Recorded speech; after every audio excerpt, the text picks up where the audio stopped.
Hello everyone, আসসালামু আলাইকুম। সবাই কেমন আছেন? চলে আসলাম আপনাদের মাঝে নতুন আরেকটা ভিডিও নিয়ে। আমি এখন যে জায়গাটায় আছি এটা হলো ঢাকা ৩০০ ফিট। সবাই চিনেন, এমনকি অনেক ভিডিও তো দেখছেন। তাই সবার ভিডিও দেখলাম, তারপরে শুনলাম।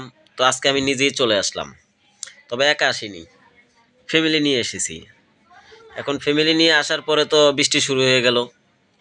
বৃষ্টির ভিতরে তো মনে করেন যে খুব একটা পরিস্থিতি খারাপ। দেখেন এই যে রাস্তার পেয়ে দেখতে পারবেন আপনারা, বৃষ্টি আছে, অনেকে ছাতা নিয়ে যাইতেছে, মানে বৃষ্টিও প্রচুর বৃষ্টি পড়তেছে। তাই ডিসিশন নিলাম নীলা মার্কেট যাব, হাঁস রুটি খাবো। অবশেষে বলতে বলতে আপনাদের নীলা মার্কেটও চলে আসলাম।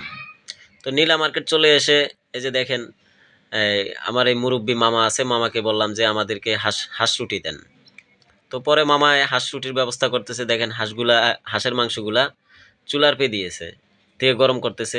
এ ফাঁকে আমরাও কতটুকু ভিডিও টিডিও করলাম, আপনাদের মাঝেও মানে দেখানোর জন্য ভিডিও করলাম। আমার ফ্যামিলি যা নিয়ে আসছি সবাই পিছনে ওয়েট করতেছে। এক পর্যায়ে ওয়েট করতে করতে অনেকটাই হয়ে গেছেন। হয়ে যাওয়ার পরে নিয়ে আসলো টেবিলে। এই যে দেখেন, খাবারের জন্য রেডি হয়ে গেলাম। এখন মজা খুবই, মানে খাইতে খুবই টেস্ট হইলো। তো আপনারাও চলে আসবেন নীলা মার্কেট হাঁস খাইতে। তো নীলা মার্কেট যে এত সুন্দর হাঁস পাকায়, সেটা না খেলে আসলে বাস্তবে বোঝা যাইতো না। তা আপনারাও আসবেন, খাইবেন, দেখবেন খুবই মানে সুস্বাদু খাবার, এক কথায় অসাধারণ। তা আসবেন, আপনারা সবাই আসবেন। আর আমার ভিডিওটা কেমন হলো সবাই একটু কমেন্টে জানাবেন। সকলে ভালো থাকবেন, ধন্যবাদ।